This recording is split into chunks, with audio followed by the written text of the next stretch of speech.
বাংলায় ৮ আসন দাবি কংগ্রেসের। বহরমপুর ছাড়াও ৭ আসনের দাবি, যে খবরের দিকে নজর রেখেছি। বাংলায় ৮ আসন দাবি কংগ্রেসের। হাইকমান্ডের কোর্টে বলল প্রদেশ কংগ্রেস। হাইকমান্ডকে ৮ আসনের তালিকা প্রদেশ কংগ্রেসের। তৃণমূলের সঙ্গে জোটের বিপক্ষে অধীর, বামেদের সঙ্গে জোটের পক্ষে সওয়াল দীপা দাস মুন্সির। এই বিষয়ে বিস্তারিত জানবো নিউজ এডিটর সঞ্জীব সাহার থেকে।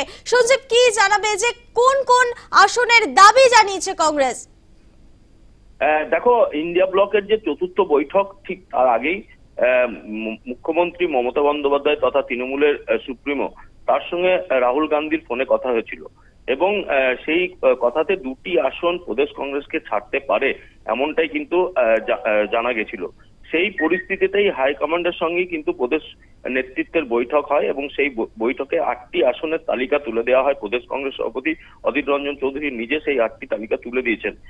তবে বুধবার রাতে যে হাইকমান্ডের সঙ্গে বৈঠক হয়েছে, পশ্চিমবঙ্গের তৃণমূলের সঙ্গে যে জোট করা নিয়ে ভিন্ন মত উঠে এসছে, যেখানে একজন মাত্র নেতা, কংগ্রেসের নেতা, তিনি তৃণমূলের সঙ্গে জোট চাইছেন।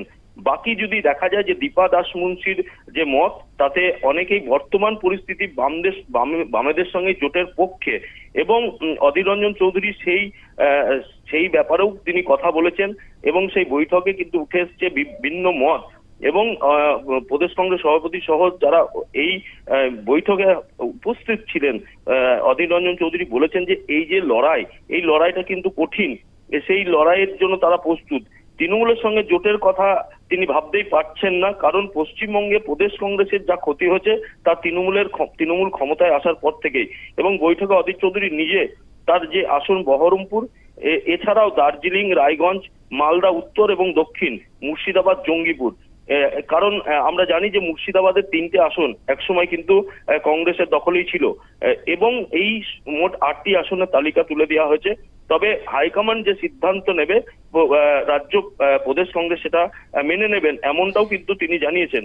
তবে দীপা দাস মুন্সির যে পরিসংখ্যান দিয়ে জানিয়েছেন যে রাজ্যে তৃণমূল ক্ষমতায় আসার পর থেকে পশ্চিমবঙ্গে কংগ্রেসকে যেভাবে ভেঙেছে এই তৃণমূল কংগ্রেস, তাতে এই তৃণমূলের সঙ্গে যদি কংগ্রেসের জোট হয় তাহলে কিন্তু কংগ্রেস কর্মীদের মনোবল ভাঙবে। সেই জায়গায় সেইটুকুনি কিন্তু মাথায় রাখতে হবে হাইকমান্ডকে। সব মিলিয়ে কিন্তু বামেদের সঙ্গে জোটের পক্ষে অধীর রঞ্জন চৌধুরী, এটা কিন্তু স্পষ্ট। তবে হাইকমান্ড যে সিদ্ধান্ত নেবে সেটা তারা মাথা পেতে নেবে, কিন্তু ২টি আসনে সমঝোতা হবে না এটাই মনে করা হচ্ছে। কারণ কংগ্রেসের যে শক্ত ঘাঁটি মালদা বা মুর্শিদাবাদ বা রায়গঞ্জ, সেই জায়গাগুলোই আসন ছাড়ার জন্য তারা হাইকমান্ডকে অনুরোধ করেছে।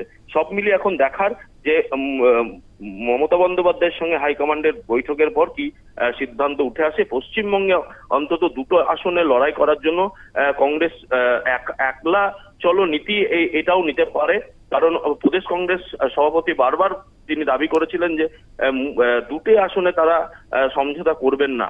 এখন দেখার যে হাইকমান্ডের সঙ্গে বৈঠকের পর কি সিদ্ধান্ত উঠে আসে।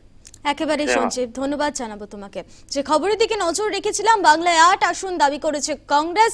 হাইকমান্ডকে ৮ আসনের তালিকা প্রদেশ কংগ্রেসের। তৃণমূলের সঙ্গে জোটের বিপক্ষে অধীর, বামেদের সঙ্গে জোটের পক্ষে সওয়াল দীপা দাস মুন্সি। তৃণমূলের সঙ্গে জোটে রাজি রাহুল পান্ডে।